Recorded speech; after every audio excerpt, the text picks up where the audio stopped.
Akbar aka, sizga psixologik savolimiz bor edi. Xo'p, bering. Samotsenkani rivojlantirish uchun nima maslahat berasiz?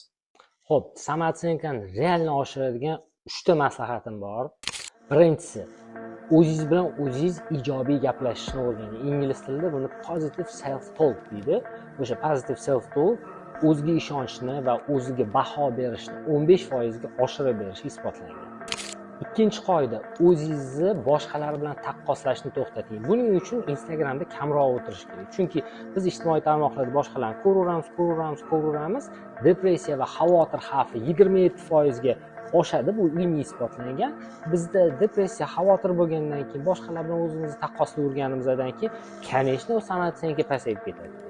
Uchinchi qoida, eng muhimi, osankani to'g'rilang. Qachonki yelkalar tikka turadigan bo'lsa, bizda o'ziga ishonch va o'zini baholash yaxshi bo'ladi yoki yuqori bo'ladi.